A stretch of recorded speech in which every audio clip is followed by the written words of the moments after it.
ವಿಶ್ವಕವಿ ಎತ್ತಿ ಒಯ್ದು ಆ ಒಂದು ವಿರಾಟ್ ವಿಶ್ವ ವ್ಯಾಪಾರವನ್ನು ದರ್ಶಿಸ್ತಕ್ಕಂಥ ಉದ್ಯಮದಲ್ಲಿ ತೊಡಗಿದ್ದಾನೆ ಅನ್ನುವಂಥ ಸನ್ನಿವೇಶಕ್ಕೆ ಬಂದು ನಾವು ನಿನ್ನೆ ಮುಟ್ಟಿದ್ವಿ. ಅಲ್ಲಿಂದ ಮುಂದಕ್ಕೆ ನೋಡೋಣ ಆ ವಿಶ್ವಕವಿ ಮಹಾಕವಿಗೆ ಏನನ್ನ ದರ್ಶಿಸಿದ, ಈ ಕವಿ ನಮಗೆ ಏನನ್ನ ದರ್ಶಿಸ್ತಾ ಇದ್ದಾರೆ ಈ ಕಾವ್ಯದ ಸಾಲುಗಳಲ್ಲಿ ಅನ್ನೋದನ್ನ ನಾವು ನೋಡೋಣ.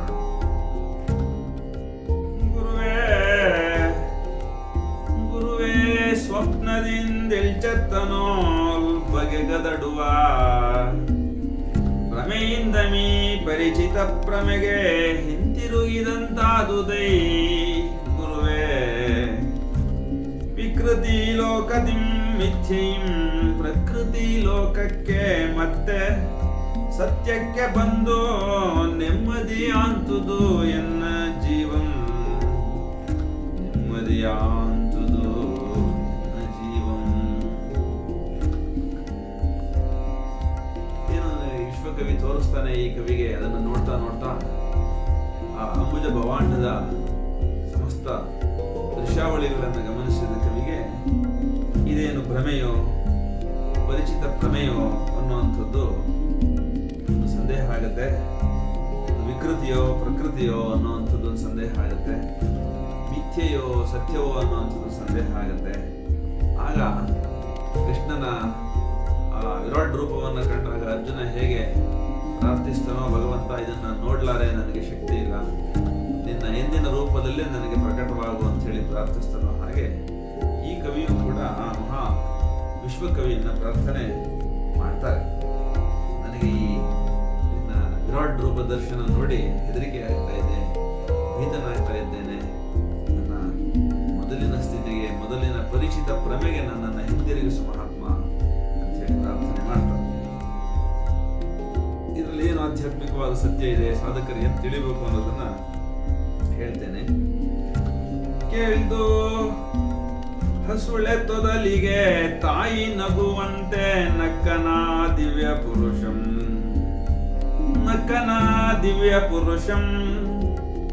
ವತ್ಸ ಮೀನ್ಗೆ ನೀರೊಳಗಿರ್ಪ ಗಾಳಿಯೇ ಗಾಳಿ, ನೀರನುಳಿಯಲ್ಕೆ ಉಸಿರ್ ಕಟ್ಟಿ ವಾಯುಮಂಡಲಮೇ ವಾಯುವಿಹೀನವೆಂಬಂತೆ ತೋರ್ದುದು ನಿನಗುಮಂತೆಯೇ ಸತ್ಯಲೋಕಗಳ್ ತೋರ್ದು ಅಸತ್ಯದೋಲ್. ವತ್ಸ ಸತ್ಯಲೋಕವೇ ತೋರ್ದುದು ಅಸತ್ಯದೋಲ್ ನಿನಗೆ. ನೀರೊಳಗಡೆ ಇರ್ತಕ್ಕಂಥ ಮೀನನ್ನು ನಾವು ಈಚೆ ತೆಗೆದು ಗಾಳಿಯಲ್ಲಿಟ್ರೆ ಅದು ಗಾಳಿ ಇಲ್ವೇನೋ ಅಂತ ಹೇಳಿ ಒದ್ದಾಡಿ ಜೀವವನ್ನು ಬಿಡುತ್ತದೆ, ಅದು ನಾವು ನೋಡ್ತೇವೆ. ಆ ಮೀನಿಗೆ ಗಾಳಿನಲ್ಲೇ ಇಟ್ಟರು ಗಾಳಿ ಸಿಕ್ಕಲ್ವಲ್ಲ, ಯಾಕೆ? ನೀರೊಳಗಡೆಗೆ ಮಾತ್ರ ಅದಕ್ಕೆ ಗಾಳಿ ಸಿಗುತ್ತಲ್ಲ, ಅಷ್ಟೇ ಸಾಕೆ ಅನ್ನೋ ಪ್ರಶ್ನೆ ನಮಗೆ ಕೇಳ್ಕೊಂಡಾಗ ಗೊತ್ತಾಗುತ್ತೆ. ಯಾವ್ಯಾವ ಜೀವಕ್ಕೆ ಏನೇನು ಎಷ್ಟೆಷ್ಟು ಎಲ್ಲೆಲ್ಲಿ ಅನ್ನೋದು ಪ್ರಾಪ್ತಿ ಇರ್ತದೋ ಅಷ್ಟು ಮಾತ್ರ ಅದಕ್ಕೆ ಸತ್ಯ ಅಂತ ಅನ್ನಿಸ್ತದೆ. ಆ ನೀರಲ್ಲಿ ಕರಗಿರ್ತಕ್ಕಂಥ ಆಮ್ಲಜನಕ ಅಷ್ಟಕ್ಕೆ ಸಾಕು ಆ ಮೀನಿಗೆ, ಆ ಜೀವಕ್ಕೆ. ಇವಾಗ ಗಾಳಿನಲ್ಲೇ ಅದನ್ನ ಇಟ್ಟಾಗ ಅಪಾರ ಪ್ರಮಾಣದಲ್ಲಿ ಗಾಳಿ ಇದ್ರೂ ಕೂಡ ಅದರ ಪಾಲಿಗೆ ಅದು ಅಸತ್ಯ, ಗಾಳಿಯೇ ಇಲ್ಲ ಅಂತ ಹೇಳಿ ಭಾವಿಸಿಬಿಡ್ತದೆ, ಮತ್ತೆ ಜೀವವನ್ನು ಕಳ್ಕೊಳ್ಳುತ್ತದೆ. ಹಾಗೆಯೇ ನಾವು ನಮ್ಮ ಜೀವ ಈ ದೇಹದಲ್ಲಿ ಕಾರ್ಯಾಚರಣೆ ಮಾಡ್ತಾ ಇರ್ತಾ ಅನ್ನಮಯದಲ್ಲಿದ್ದು ಇಂದ್ರಿಯಗಳ ಮೂಲಕ ಈ ಜಗತ್ತನ್ನು ನೋಡ್ತಾ, ಕೇಳ್ತಾ, ರುಚಿಯನ್ನ ನೋಡ್ತಾ, ಸ್ಪರ್ಶಿಸ್ತಾ ಈ ವಿಶ್ವ ವ್ಯಾಪಾರದಲ್ಲಿ ತೊಡಗಿರುವಂತಹ ಜೀವಕ್ಕೆ ಸ್ವಲ್ಪ ಹಿಂದಕ್ಕೆ ಸರಿದು ಹೋಗಪ್ಪ ನೀನು, ಅಲ್ಲಿ ಇನ್ನೂ ಅಪಾರವಾದಂತಹ ಪ್ರಪಂಚವಿದೆ. ಈ ಬಹಿರಂಗದ ವಿಶ್ವಕ್ಕೆ ಮೀರಿದಂತ ಆ ಒಂದು ಸೂಕ್ಷ್ಮ ಪ್ರಪಂಚವಿದೆ, ಪ್ರಾಣದ ಮನಸ್ಸಿನ ಬುದ್ಧಿಯ ಲೋಕಗಳಿದ್ದಾವೆ, ಇದಕ್ಕೆ 100 ಪಟ್ಟು ಇದಕ್ಕೆ 1000 ಪಟ್ಟು ವಿಸ್ತಾರವಾಗಿದ್ದಾವೆ ಆ ಲೋಕಗಳು ಅಂತ ಹೇಳಿದಾಗ ಜೀವ ಹಿಂದಕ್ಕೆ ಹೋದ್ರೆ ಅಲ್ಲಿ ಹೆದರಿಕೆ ಆಗುತ್ತೆ. ಅದಕ್ಕೆ ಮೀನು ಹೇಗೆ ಗಾಳಿನಲ್ಲಿಟ್ರೆ ಅದು ಆ ಗಾಳಿ ನನಗೆ ಇಲ್ಲ ಅಂತ ಹೇಳಿ ಭಾವಿಸ್ತದೋ, ಹಾಗೆ ಆ ಜಾಗೃತದಿಂದ ಸ್ವಪ್ನಾವಸ್ಥೆಗೆ ಅಥವಾ ಸುಷುಪ್ತಿಗೆ ಹೋದಾಗ ಜೀವಕ್ಕೆ ವಿಸ್ತಾರವಾದ ಜಗತ್ತು ಕಾಣಿಸ್ಕೊಳ್ಳುತ್ತೆ. ಆದ್ರೆ ಅದನ್ನ ಜೀವ ಭಾವಿಸೋದಿಲ್ಲ ಸತ್ಯ ಅಂತ ಹೇಳಿ, ಅದು ಮಿಥ್ಯೆ ಅಂತ ಹೇಳಿ ತಿಳ್ಕೊಳ್ಳುತ್ತೆ. ಇನ್ನೂ ಹಿಂದಕ್ಕೆ ಹೋದ್ರೆ ಪ್ರಾಜ್ಞಾ ಅನ್ನೋ ಸ್ಥಿತಿ ಸಿಗುತ್ತೆ, ಅದು ಇನ್ನೂ ಅಪಾರವಾದಂತಹ ಅಸೀಮವಾದಂತಹ ಲೋಕ. ಅನ್ನಮಯಕ್ಕಿಂತಲೂ ಪ್ರಾಣಮಯಕ್ಕಿಂತಲೂ ಮನೋಮಯಕ್ಕಿಂತಲೂ ವಿಜ್ಞಾನಮಯಕ್ಕಿಂತಲೂ ಆನಂದಮಯಕ್ಕಿಂತಲೂ ಹಿಂದೆಗಡೆಗೆ ಆತ್ಮಲೋಕವಿದೆ. ಆತ್ಮಲೋಕ ಅನ್ನೋದು ಈ ಕಾರ್ಯನಿಹಾರಿಕೆಗಳನ್ನು ಒಳಗೊಂಡಂತೆ ಸಮಸ್ತ ವಿಶ್ವವನ್ನು ಒಳಗೊಂಡಂತೆ ಅಷ್ಟೇ ಅಲ್ಲ, ಅದನ್ನು ವ್ಯಾಪಿಸಿ ಅದನ್ನು ಮೀರಿದಂತೆ ಅದು ಆತ್ಮಲೋಕ. ಅದನ್ನು ಪರಾತ್ಪರ ಅಂತ ಹೇಳಿ ಕರೀತಾರೆ. ಈ ಜೀವ ಆ ಪರಾತ್ಪರದ ದರ್ಶನಕ್ಕೆ ಹೆದರ್ತದೆ. ಈ ಸಣ್ಣ ದೇಹದೊಳಗಡೆಗೆ, ಈ ಸಣ್ಣ ಪುಟ್ಟ ಒಂದು ಪ್ರಾಪಂಚಿಕದೊಳಗಡೆಗೆ ಬದುಕಿರೋದೇ ಸತ್ಯ ಅಂತ ಹೇಳಿ ಭಾವಿಸಿಬಿಡ್ತದೆ. ತಾನು ಬಂದ ಆ ನೆಲೆ, ತಾನು ಸೇರುವ ಆ ನೆಲೆ ಇದಕ್ಕೆ ಅಪರಿಚಿತ ಅನ್ನಿಸ್ತದೆ, ಮಿಥ್ಯೆ ಅಂತ ಅನ್ನಿಸ್ತದೆ. ಇದು ಅದರ ಅರ್ಥ.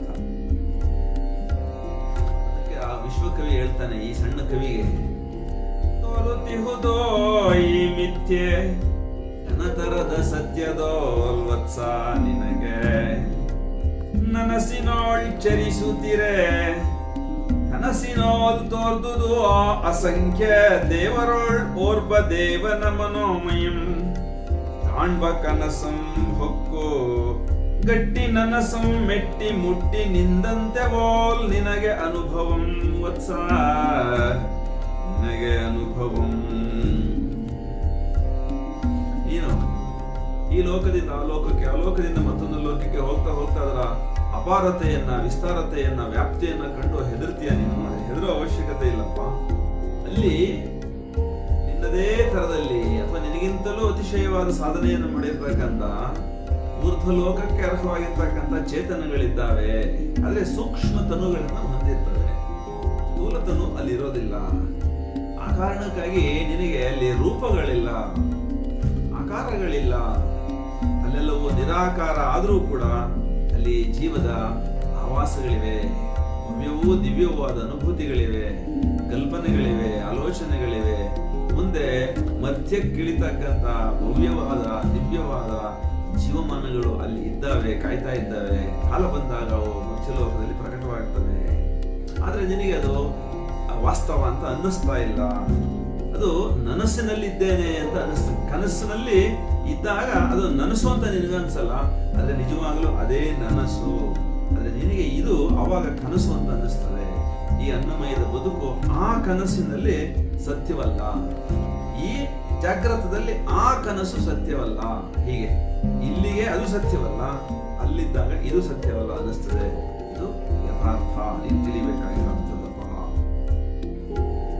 ನನಸಿನೋಳ್ ಚರಿಸುತ್ತಿರೆ ಕನಸಿನೋಲ್ ತೋರ್ದುದೋ ಅಸಂಖ್ಯ ದೇವರೋಳ್ ಓರ್ವ ದೇವನ ಮನೋಮಯಂ ಕಾಣ್ಬ ಕನಸಂ ಹೊಕ್ಕು ಗಟ್ಟಿ ನನಸಂ ಮೆಟ್ಟಿ ಮುಟ್ಟಿ ನಿಂದಂತೆ ಬೋಲ್ ನಿನಗೆ ಅನುಭವಂ ನೆಳಲನಲ್ಲದೆಯೇ ಅನ್ಯಮಂ ನನ್ನಿಯಂ ತಿಳಿಯದೆ ಒಪ್ಪದು ಕಣ ನೋಡೋ ಇದುವೇ ಯೋಗ ಬುದ್ಧಿ ಗ್ರಾಹ್ಯ ಮನುಜ ವಿಶ್ವಂ ನೋಡು ಇದುವೇ ಯೋಗ ಬುದ್ಧಿ ಗ್ರಾಹ್ಯ ಮನುಜ ವಿಶ್ವಂ ನೋಡು. ಇದನ್ನ ಅರ್ಥ ಮಾಡ್ಕೊಳ್ಬೇಕಾದ್ರೆ ಮನುಷ್ಯ ಅಂತ ಯಾರನ್ನು ಕರಿತೀವಿ ಅಂತ ನಾವು ಸ್ವಲ್ಪ ಯೋಚನೆ ಮಾಡಬೇಕು. ಮನೆಯವ ಮನುಷ್ಯಾಣ ಕಾರಣಂ ಬಂಧ ಮೋಕ್ಷಯೋ ಅಂತ ಹೇಳಿ ಗೀತೆಯಲ್ಲಿ ಭಗವಂತ ಏನು ಹೇಳ್ತಾನೆ ಅದನ್ನು ಸ್ವಲ್ಪ ಇಟ್ಟು ಪರಾಮರ್ಶೆ ಮಾಡಿದಾಗ ಗೊತ್ತಾಗುತ್ತೆ. ಯಾವ ಜೀವ ಮನಸ್ಸು ಅನ್ನೋ ಒಂದು ವಿಸ್ತಾರವಾದ ತತ್ವವನ್ನ ತನ್ನ ಒಂದು ಮುನ್ನಡೆಗಾಗಿ ಬಳಸ್ಕೊಳ್ತಾ ಇದೆಯೋ, ಆ ಮನಸ್ಸಿನ ಒಂದು ಮುನ್ನಡೆಯಲ್ಲಿ ಜೀವನವನ್ನು ನಡೆಸ್ತಾ ಇದೆಯೋ ಅವನು ಮನುಜ. ಮನಸ್ಸಿದ್ದಲ್ಲಿ ಮನುಷ್ಯತ್ವ. ಮನಸ್ಸು ವಿಕಾಸವಾಗದೆ ಹೋದ್ರೆ, ಮನಸ್ಸಿನ ಮಾರ್ಗದರ್ಶನ ಇಲ್ಲದೆ ಹೋದ್ರೆ ಅದು ಕೇವಲ ಪ್ರಾಣಿ ಅಷ್ಟೇನೆ. ಇದು ಕಂಡೀಷನ್ ಲೈಫ್ ಅನ್ನ ಪ್ರಾಣಿಗಳ ತರದಲ್ಲಿ ಬದುಕ್ತಾ ಇರ್ತದೆ, ಮನುಷ್ಯ ರೂಪದಲ್ಲಿ ಇರ್ತದೆ. ಆದರೆ ಮನುಷ್ಯತೆ ಅಲ್ಲಿ ಇನ್ನು ಸಿದ್ಧಿಸಿರೋದಿಲ್ಲ. ನಿನಗೆ ಇದು ಗೊತ್ತಾಗ್ಬೇಕಾದ್ರೆ ಯೋಗ ಬುದ್ಧಿ ಅನ್ನುವಂಥದ್ದು ಇರ್ಬೇಕಪ್ಪ. ಸ್ವಲ್ಪ ಮಟ್ಟಿಗೆ ಅಂತರ್ಮುಖತೆಯನ್ನ ಆಂತಿರ್ಬೇಕು, ಆ ಇಂದ್ರಿಯಗಳಿಂದ ಬಿಡುತೆಯನ್ನು ಪಡೆದಿರ್ಬೇಕು, ಅಂತರಂಗದಲ್ಲಿ ನೆಲೆ ನಿಲ್ತಕ್ಕಂಥ ಒಂದು ಮೌನದ ಅನುಸಂಧಾನ ಮಾಡಿರ್ಬೇಕು. ಮನೋಮೌನದ ಅನುಸಂಧಾನವಾಗದ ಹೊರತು ಒಳಗಿನ ನಮ್ಮ ಇರುವಿಕೆಯ ಅರಿವು ನಮಗೆ ಸಾಧ್ಯವಾಗಲ್ಲ. ಅಂಥದ್ದೊಂದು ಯೋಗ ಬುದ್ಧಿ, ಆ ಬುದ್ಧಿಯಿಂದ ಗ್ರಹಿಸಬಹುದಾದಂತಹ ಸತ್ಯದ ಅನುಸಂಧಾನಪ್ಪ ಅದು. ಅದು ಯೋಗ ಬುದ್ಧಿ ಇದ್ದವರಿಗೆ ಅರ್ಥವಾಗತಕ್ಕಂಥ ಗ್ರಹಿಕೆಗೆ ದಕ್ಕತಕ್ಕಂಥ ಒಂದು ಲೋಕ. ಅದು ವಾಸ್ತವ. ಆದರೆ ನಿನಗೆ ಅದು ಆ ಯೋಗ ಬುದ್ಧಿ ಇಲ್ಲದೆ ಇರೋದ್ರಿಂದ ಸಾಧ್ಯವಾಗ್ತಾ ಇಲ್ಲ, ಅದ್ರಲ್ಲಿ ನಂಬಿಕೆ ಬರ್ತಾ ಇಲ್ಲ. ಇದು ಮಾ ಸ್ಥೂಲ ನರಮತಿಗೆ ನಿನಗೆ ಆ ಸತ್ಯ ಲೋಕಗಳ್ ತೋರ್ಪಂತೆ ಬೋಲ್ ವರಿಯ ಕಾವ್ಯ ವಿಭ್ರಮೆ ನೈವ ನಶ್ವರ ಮನೋಹರಂ ಕಲಾ ಮಾತ್ರ ಮೇ ರುಚಿರಮೇ ಚಿರ ಸತ್ಯಂ ಕಣ ಖಿನ್ನನಾಗದಿರೋ. ನಿನಗೆ ಅದು ಸತ್ಯಲೋಕ ಅಂತ ಹೇಳಿ ನಾನು ಎಷ್ಟು ಹೇಳಿದ್ರು ನಂಬಿಕೆ ಬರೋದಿಲ್ಲ. ಯಾಕೆ ಅಂತಂದ್ರೆ ಅಂಥದ್ದೊಂದು ವಿಕಾಸ ನಿನ್ನೊಳಗಡೆ ಆಗಿಲ್ಲ. ಮನೋವಿಕಾಸವಾಗಬೇಕು, ಬುದ್ಧಿ ವಿಕಾಸವಾಗಬೇಕು. ಅದನ್ನ ವಿಜ್ಞಾನ ಅಂತ ಹೇಳ್ತೀವಿ ನಾವು. ಬುದ್ಧಿಯನ್ನ ಇನ್ನೊಂದು ಶಬ್ದದಲ್ಲಿ ಬಳಸೋದಾದ್ರೆ ವಿಜ್ಞಾನ ಅಂತ ಕರೀತಾರೆ. ಮಹತ್, ಬೃಹತ್ ಅನ್ನೋ ಶಬ್ದಗಳಲ್ಲಿ ಕೂಡ ಅದನ್ನ ಸಂಬೋಧಿಸ್ತಾರೆ. ಅದು ವಿಕಾಸವಾಗದೆ ಹೋದ್ರೆ, ಯಾವ ಶರೀರದಲ್ಲಿ ಮಾನಸಿಕ ವಿಕಾಸವಾಗಿಲ್ವೋ, ಯಾವ ಶರೀರದಲ್ಲಿ ಬುದ್ಧಿ ವಿಕಾಸವಾಗಿಲ್ವೋ, ಅದನ್ನ ನಾವು ಮೂಢ ಅನ್ನುವಂಥದ್ದೊಂದು ಸ್ಥಿತಿನಲ್ಲಿ ವ್ಯವಹಾರ ಮಾಡ್ತಕ್ಕಂಥ ಜೀವ ಅಂತ ಹೇಳಿ ಭಾವಿಸ್ತೀವಿ. ಅಥವಾ ಅದನ್ನ ಅಯೋಗ ಜೀವಿ ಅಂತ ಹೇಳಿ ಕರಿತೀವಿ. ಯೋಗಮತಿ, ಅಯೋಗಮತಿ. ಯೋಗ ಸಾಧ್ಯವಾಗದ ಮತಿ ಇದ್ರೆ ಅದನ್ನ ಅಯೋಗಮತಿ ಅಂತ ಹೇಳಿ ಕರೀತಾರೆ. ಅದಕ್ಕೆ ಗ್ರಹಿಸಲಿಕ್ಕೆ ಸಾಧ್ಯವಾಗೋದಿಲ್ಲ ಈ ಸತ್ಯಗಳನ್ನ. ಹೇಗೆ ಅಂತಂದ್ರೆ, ಮಳೆ ಬರುವಾಗ ಸೂರ್ಯನ ಬಿಸಿಲಿನಲ್ಲಿ ಕಾಮನ ಬಿಲ್ಲು ಮೂಡುತ್ತದೆ. ಭೌತ ವಿಜ್ಞಾನಿಗೆ ಅಲ್ಲೇನ್ ನಡೀತಾ ಇದೆ ಅನ್ನೋದು ಗೋಚರಿಸ್ತದೆ. ಬಹಳ ಸ್ಪಷ್ಟವಾಗಿ ಅವನು ತಿಳ್ಕೊತಾನೆ. ಆ ಭೌತ ಸತ್ಯವನ್ನ ತಿಳಿದು ಆನಂದಿಸ್ತಾನೆ. ಆ ಸತ್ಯವನ್ನ ಅರಿದೇ ಇರೋರು ಕೂಡ ಕಾಮನ ಬಿಲ್ಲನ್ನು ನೋಡಿ ಚಪ್ಪಾಳೆ ತಟ್ಟಿ ಖುಷಿ ಪಡಬಹುದು. ಅದು ಅವರಿಗೆ ವಿವರಣೆಗೆ ದಕ್ತಾ ಇಲ್ಲ, ಆದ್ರೆ ಭೌತ ವಿಜ್ಞಾನಿಗೆ ವಿವರಣೆಗೆ ಸಾಧ್ಯವಾಗುತ್ತೆ. ಹಾಗೆ ನಮ್ಮಲ್ಲಿ ವಿಜ್ಞಾನ ವಿಕಾಸವಾಗದೆ ಹೋದ್ರೆ ನೋಡಬಹುದು, ಆನಂದಿಸಬಹುದೇ ವಿನಃ ವಿವರಣೆಗೆ ಬೇಕಾದ ವಿಜ್ಞಾನದ ಸಿದ್ಧಿಯಾಗಿಲ್ಲ ಅಂತ. ಆ ತರದ ಒಂದು ವಿಜ್ಞಾನ ಬುದ್ಧಿ ನಮ್ಮಲ್ಲಿ ಇದ್ರೆ ಮಾತ್ರ ಅಲ್ಲಿರ್ತಕ್ಕಂಥ ಸತ್ಯದ ಅನುಸಂಧಾನ ನಮಗೆ ಆಗುತ್ತೆ. ಅದು ಸೂಕ್ಷ್ಮದಲ್ಲಾಗಿದೆ. ಮಾನಸಿಕತೆ ಒಳಗಡೆ ಆಗುತ್ತೆ, ಪ್ರಾಣಿಕತೆ ಒಳಗಡೆ ಆಗುತ್ತೆ, ಬೌದ್ಧಿಕತೆ ಅಂತ ಹೇಳಿ ನಾವೇನು ಕರಿತೀವಿ. ಅಲ್ಲಿ ಇದು ಅತ್ಯಂತ ಪ್ರಚ್ಛನ್ನವಾಗಿ ಇದ್ರೂ ಕೂಡ ನಮಗೆ ಅದರ ಒಂದು ಬೆಳಕಿಲ್ಲದೆ ಹೋದ್ರೆ, ವಿಜ್ಞಾನದ ಬೆಳಕಿಲ್ಲದೆ ಹೋದ್ರೆ ಗ್ರಹಿಸಲಿಕ್ಕೆ ಬರೋದಿಲ್ಲ, ವಿವರಿಸಲಿಕ್ಕೆ ಬರೋದಿಲ್ಲ. ಅವಾಗ ಬರೀ ಕಾವ್ಯ ವಿಭ್ರಮೆ ಅಂತ ಅನಿಸ್ಬಿಡ್ತದೆ. ಇದು ಕವಿ ರಚನೆ ಮಾಡಿರ್ತಕ್ಕಂಥ ಕವಿ ಸಮಯದ ವರ್ಣನೆ ಅಷ್ಟೇ, ಇದು ಸತ್ಯವಲ್ಲ ಅಂತ ಅನ್ಸೋಕ್ ಶುರುವಾಗುತ್ತೆ. ಯಾರಿಗೆ ಭೌತ ವಿಜ್ಞಾನ ಗೊತ್ತಿಲ್ಲ, ಯಾರಿಗೆ ಖಗೋಳ ವಿಜ್ಞಾನ ಗೊತ್ತಿಲ್ಲ, ಯಾರಿಗೆ ಮನೋವಿಜ್ಞಾನ ಗೊತ್ತಿಲ್ಲ, ಯಾರಿಗೆ ಯೋಗ ವಿಜ್ಞಾನ ಗೊತ್ತಿಲ್ಲ, ಅವರಿಗೆ ಈ ವಿವರಣೆಗಳನ್ನು ಕೊಡೋದಕ್ಕೆ ಬರೋದಿಲ್ಲ. ಕೇವಲ ಇದು ಅಕ್ಷರ ಕಾವ್ಯ ಆಗಿಬಿಡುತ್ತೆ. ಬರೀ ಛಂದಸ್ಸು ಅಲಂಕಾರಗಳನ್ನು ಮಾತ್ರ ಹೇಳ್ತಾ ಹೋಗ್ತಕ್ಕಂಥ ಕಾವ್ಯವಾಗ್ಬಿಡುತ್ತೆ. ಆ ಕಾರಣಕ್ಕಾಗಿ ಸರ್ವಾಂಗ ಸುಂದರವಾದ ಬುದ್ಧಿ ವಿಕಾಸವಾಗಬೇಕು. ಆ ಬುದ್ಧಿಯಲ್ಲಿ ಯೋಗವಿರಬೇಕು, ಆ ಬುದ್ಧಿಯಲ್ಲಿ ತತ್ವವಿರಬೇಕು, ಆ ಬುದ್ಧಿಯಲ್ಲಿ ಮನಃಶಾಸ್ತ್ರ ಇರಬೇಕು, ಆ ಬುದ್ಧಿಯಲ್ಲಿ ಖಗೋಳಶಾಸ್ತ್ರ ಇರಬೇಕು. ಹೀಗೆ ಎಲ್ಲ ತರದ ಆ ಒಂದು ಬಹುಮುಖಿ ಬುದ್ಧಿಯ ಉಪಕರಣ ನಮ್ಮಲ್ಲಿ ವಿಕಾಸವಾಗದೆ ಹೋದರೆ ಇದರ ದರ್ಶನ ನಮಗೆ ಕಷ್ಟ ಸಾಧ್ಯ. ಹೇಗೋ ಹಾಗೆ ನಿನಗೆ ಸಾಮಾನ್ಯ ಮತಿವುಳ್ಳವನಾದಾಗ ಈ ದರ್ಶನ ಸತ್ಯ ಅಲ್ಲ, ಅಸತ್ಯ ಅಂತ ಅನ್ನಿಸ್ತದಪ್ಪ, ಆ ಕಾವ್ಯ ವಿಭ್ರಮೆ ಅಂತ ಅನ್ನಿಸ್ತದಪ್ಪ ಅಂತ ಹೇಳಿ ಆ ವಿಶ್ವಕವಿ ಈ ಋಷಿ ಕವಿಗೆ ಸತ್ಯ ದರ್ಶನವನ್ನ ಮಾಡಿಸೋ ಪ್ರಯತ್ನ ಮಾಡ್ತಾ ಇದ್ದಾನೆ. ಆ ಮೂಲಕ ಈ ಕವಿ ನಮಗೆ ಸತ್ಯ ದರ್ಶನವನ್ನು ಮಾಡ್ತಕ್ಕಂಥ ಪ್ರಯತ್ನ ಮಾಡ್ತಾ ಇದ್ದಾರೆ. ಅದಕ್ಕಾಗಿ ಖಿನ್ನನಾಗಬೇಕಾಗಿಲ್ಲ. ನಮ್ಗೆ ಇದ ಉದಾರ ಖಂಡನೆ ಎಲ್ತೋ ಲೀಲಾಮಯಿ ಮಾಯಾ ಸ್ವರೂಪ ಕಥನಂ, ಲೀಲಾಮಯಿ ಮಾಯಾ ಸ್ವರೂಪ ಕಥನಂ. ನಾನು ಇಷ್ಟು ಹೊತ್ತು ಹೇಳಿದ್ದು ಮಾಯೆ ಹೇಗೆ ಕೆಲಸ ಮಾಡ್ತಾ ಇದೆ, ಹೇಗೆ ಜೀವನನ್ನ ತನ್ನ ಆ ಒಂದು ಮಾಯೆಯ ಅವಿದ್ಯೆಯ ವಶದಲ್ಲಿ ಇಟ್ಕೊಳ್ತಾ ಇದೆ. ದಾಟ್ಲಿಕ್ಕೆ ಯಾಕೆ ಬಿಡ್ತಾ ಇಲ್ಲ ಜೀವನನ್ನ ಅಂತಂದ್ರೆ, ಸಾಧನೆ ಇಲ್ಲದೆ ಬೋಧನೆ ಸಾಧ್ಯವಿಲ್ಲ, ಸಾಧಿಸಿದಲ್ಲದೆ ನಮಗೆ ಬೋಧೆ ಸಾಧ್ಯವಿಲ್ಲ. ಹಾಗಾಗಿ ಇಂದ್ರಿಯ ವಿಮುಖವಾಗದೆ ಅದಾತ್ಮ ಸಾಧ್ಯವಿಲ್ಲ, ಅದಾತ್ಮ ಸಾಧ್ಯವಾಗದೆ ಆತ್ಮಜ್ಞಾನ ಸಾಧ್ಯವಿಲ್ಲ, ಆತ್ಮಜ್ಞಾನ ಸಾಧ್ಯವಾಗದೆ ಇದ್ರೆ ಪರಮಾತ್ಮನ ಸಾಕ್ಷಾತ್ಕಾರ ಸಾಧ್ಯವಿಲ್ಲ ಅನ್ನುವಂಥ ಸತ್ಯವನ್ನ, ಈ ಒಂದು ಆಧ್ಯಾತ್ಮಿಕ ಸತ್ಯವನ್ನು ಕುವೆಂಪು ಅವರಿಗೆ ಮಾಯೆಯ ಒಂದು ವ್ಯವಹಾರ ಅನ್ನೋದನ್ನ, ಮಾಯೆಯ ಸ್ವರೂಪ ಅನ್ನುವಂಥದ್ದನ್ನ ವಿಶ್ವಕವಿಯ ಬಾಯಿನಲ್ಲೇ ಕುವೆಂಪು ಹೇಳಿಸ್ತಾರೆ. ಮನೋಲೋಕದ ಚಿತ್ಶಕ್ತಿ ವಿಭವಂಗಳಂ ಸಾಗರೋಪಮ ಮಹರ್ಷಿ ರೂಪಂಗಳಂ ಬುದ್ಧಿ ಪ್ರಭಾವಗಳ ಚಿನ್ಮಯಾಕೃತಿಗಳಂ ಸಿದ್ಧಿ ಶಕ್ತಿಗಳು ಆದಿಮಾತೃಕೇರಂ ಕೃಪೆಗಳಂ ನಮಸ್ಕಾರಾದಿ ವಿನಯಂಗಳಂ ಪ್ರತಿಭೇಮೇನ್ ಜ್ಞಾನ ಸಾಧನಾ ತೇಜೋ ವಿಶೇಷಂಗಳಂ ತೋರುತ್ತಾ ಇಳಿದು ಇಳಿದು ಇಳಿದು ತೋರುತ್ತಾ ಇಳಿದು ಇಳಿದು ಇಳಿದು ಹೊಕ್ಕನ್ ಮನೋಮಯದ ಮಾತೃಸತ್ವಂ ಪರಿವ ಹೊಕ್ಕುಳಿಂ ಭ್ರೂಣಕ್ಕೆಂಬಂತೆ ಓಲ್. ತಾಯಿಯ ಗರ್ಭದಲ್ಲಿ ಮಗು ಹೇಗೆ ತಾಯಿಯ ಶರೀರದಿಂದ ತನಗೆ ಬೇಕಾಗಿರ್ತಕ್ಕಂಥ ಸತ್ವವನ್ನು ಹೀರ್ಕೊಳ್ತದೋ ಹಾಗೆ ಆ ವಿಜ್ಞಾನಮಯದಿಂದ ಆನಂದಮಯದಿಂದ ಕೆಳಗೆ ಇಳಿದು ಇಳಿದು ಇಳಿದು ಬಂದ ವಿಶ್ವಕವಿ ನನ್ನನ್ನು ಮನೋಮಯ ಲೋಕಕ್ಕೆ ಕರೆತಂದ. ಅಲ್ಲಿ ಮನೋಮಯದ ಆ ಸತ್ವಗಳನ್ನ ನಾನು ಆ ವಿಶ್ವಕವಿಯ ಕೃಪೆಯಿಂದ ಸ್ವೀಕಾರ ಮಾಡಿ ನನ್ನ ಅನುಸಂಧಾನ ಮಾಡಿ ಪುಷ್ಟಿಯನ್ನ ಪಡೆದೆ. ನನ್ನ ಮನೋಮಯ, ನನ್ನ ವಿಜ್ಞಾನಮಯ, ನನ್ನ ಪ್ರಾಣಮಯ, ನನ್ನ ಆನಂದಮಯದೊಳಗಡೆಗೆ ಆ ಲೋಕ ಆಯಾಯ ಲೋಕಗಳ ಸತ್ಯವನ್ನ ದರ್ಶನ ಮಾಡ್ತಕ್ಕಂಥ ಅರ್ಹತೆಯನ್ನ ಪಾತ್ರತೆಯನ್ನ ಆ ವಿಶ್ವಕವಿಯ ಕೃಪೆಯಿಂದ ನಾನು ಪಡೆದುಕೊಂಡೆ. ಪ್ರಾಣಮಯ ಜಗಕ್ಕೆ ಋಣಕ್ಕೆ ಬಂದಂತೆ ಇಳಿದು ಇಳಿದು ಇಳಿದು ಜ್ಞಾನ ಸಾಧನ ತೇಜೋ ವಿಶೇಷങ്ങളും ತಳೆದು ತಳೆದು ಇಳಿದು ಹೊಕ್ಕೆ ನಾನ್. ನೋಡಿ, ಅಲ್ಲಿ ಆ ಊರ್ಧ್ವ ಯಾತ್ರೆಯಾದ ಮೇಲೆ ಕೆಳಗೆ ವಾಪಸ್ ಬಂದಾಗ ಅದು ಸಾಮಾನ್ಯ ಮನಸ್ಸಾಗಿರೋದಿಲ್ಲ. ಒಂದ್ಸಾರಿ ಮನಸ್ಸು ಅತಿಮಾನಸಕ್ಕೆ ಏರದಾದ್ಮೇಲೆ ವಾಪಸ್ ಬರ್ಬೇಕಾದದ್ದು ಅದೇ ಆರ್ಡಿನರಿ ಮೈಂಡ್ ಆಗಿರೋದಿಲ್ಲ. ಆರ್ಡಿನರಿ ಮೈಂಡ್ ಆಗಿರೋಕೆ ಸಾಧ್ಯವೂ ಇಲ್ಲ. ಯಾಕಂದ್ರೆ ಒಂದ್ ಸಾರಿ ಸತ್ಯದರ್ಶನವಾದ್ಮೇಲೆ, ಸತ್ಯದ ಅನುಸಂಧಾನವಾದ್ಮೇಲೆ ಆ ಮನಸ್ಸು ವಿಶೇಷವಾದ ಮನಸ್ಸಾಗುತ್ತೆ. ಅದಕ್ಕೆ ಅಧಿಮಾನಸ ಅಂತ ಹೇಳಿ ಕರೀತಾರೆ. ಅದನ್ನು ಸರಸ್ವತಿ ಅಂತ ಹೇಳಿ ಇನ್ನೊಂದು ಹೆಸರಿನಲ್ಲಿ ನಾವು ಪೂಜಿಸ್ತೀವಿ. ಯಾವ ಮನಸ್ಸು ಊರ್ಧ್ವಲೋಕ ಯಾತ್ರೆಯನ್ನು ಮಾಡೋದಕ್ಕೆ ಶುರು ಮಾಡಿಸೋದು ಅದು ಏರ್ತಾ ಏರ್ದ ಅತಿಮಾನಸಕ್ಕೆ ಏರಿದಾದ್ಮೇಲೆ ಅತಿಮಾನಸ ಅದರೊಳಗಡೆ ಮ್ಯಾನಿಫೆಸ್ಟ್ ಆಗುತ್ತೆ. ಅದರೊಳಗೆ ಒಂದು ಹೊಸದೊಂದನ್ನು ಸೃಷ್ಟಿ ಮಾಡ್ತಾ ಹೋಗುತ್ತೆ. ಆ ಮನಸ್ಸಿನೊಳಗಡೆ ದರ್ಶನವನ್ನ, ಜ್ಞಾನವನ್ನ, ಜ್ಞಾನ ಪ್ರಕಾರವನ್ನ, ಜ್ಞಾನದ ಬಹುಮುಖತೆಯನ್ನ ಆ ಮನಸ್ಸು ಧರಿಸಿ ಬಿಡುತ್ತದೆ. ಆ ಮನಸ್ಸು ಅಧಿಮನಸ್ಸು ಅಂತ ಅನ್ನಿಸ್ಕೊಳ್ಳುತ್ತೆ. ಅಧಿಮನಸ್ಸಿನ ರೂಪಾಯಣ, ಅತಿ ಮನಸ್ಸಿನ ಇನ್ನೊಂದು ಅವತರಣ ಈ ಮನಸ್ಸಿನೊಳಗಡೆ ಆಗಿರುತ್ತದೆ. ಆ ಮನಸ್ಸು ಸಾಮಾನ್ಯ ಮನಸ್ಸಾಗಿರೋದಿಲ್ಲ.